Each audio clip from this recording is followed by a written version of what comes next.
I'd like to end now by reading from the Book of Frank, which I just love this book. Oh, and the Mugged into Poetry is a new chapbook that just came out from Cannot Exist Press out of Madison, Wisconsin. It's lovely. I'm very happy about it. I'm very happy with this book. It's all recycled paper, which makes me happy. Instead of virgin forests, it's now, paper that was used for writing grocery lists and love letters, suicide notes, whatever. It makes me happy. When Frank was born, Father inspected the small package the nurse handed him. But where's my daughter's cunt? My daughter has no cunt. Mother leaned from the bed. This is your awful son, dear. Your son has no cunt. Why doesn't my son have a cunt? What has happened? What a wicked world, dark and spinning on its one good leg. Frank hated the 9 miscarriages kept in jars of formaldehyde. Mother burped each one, spooned peas against the glass. She rocked them all at once in her arms, no room for Frank. You are too big for a jar, my child. You will betray me the rest of your life.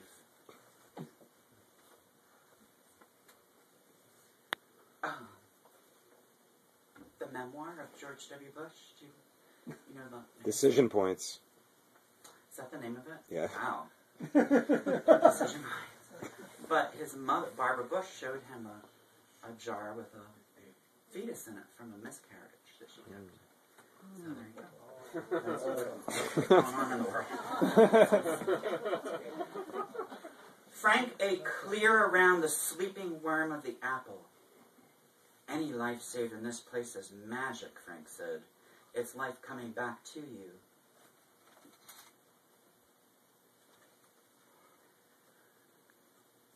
Frank hammers carrots all day. It works. The earth can't leave us. Mother knew where the next war was before Frank by the colors they made her paint the airplanes. Father was drunk and yelling, and rule number 9, everybody dies. Upon hearing rule number 9, Frank suddenly forgot all other rules.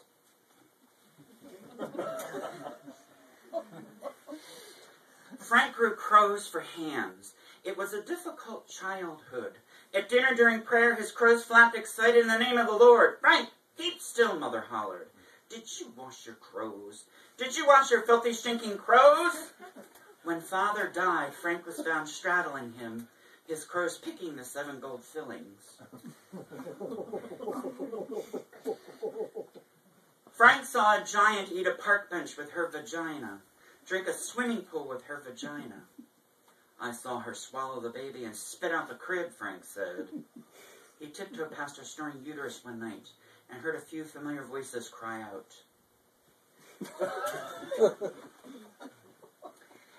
Would you sign my book, Mr. Poe? Frank asked the pile of bones amid shovels of dirt. Why, certainly, young man, answers Frank in a different voice.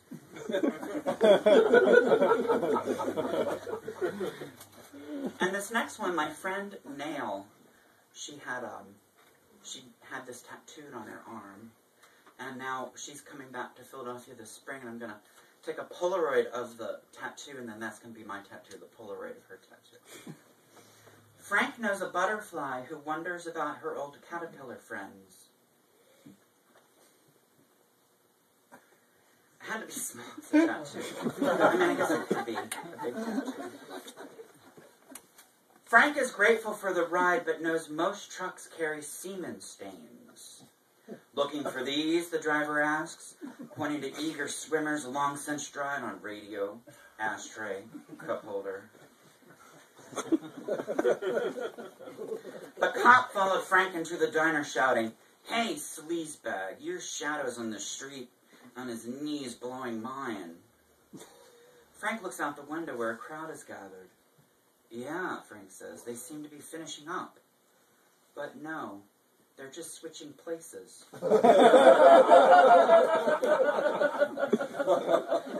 At the party, everyone traced fingers on their bodies where they preferred to have cancer if they had to have cancer. The host asked Frank where he'd like to have his. What a question, Frank said. I'd like my cancer right here, and traced a circle on the host instead. From the menu of dead authors, Frank orders Emily Dickinson's breast with dumplings and the braised thigh of Annie's Nin. His wife orders Leo Tolstoy's ring finger with caviar and the candied genitals of Jack Kerouac. Kerouac's erection arrives, shimmering in gravy. Mmm, she says, nibbling the tip. Frank glares and stabs a breast.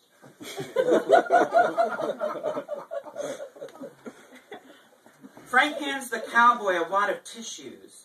These contain semen I produced when thinking of you. The cowboy sniffs them and smiles. Thanks, Frank. I'll put them with the others. Is no one else sick of this paralysis of gravity, Frank asks. When I was a boy, I stepped into the sky.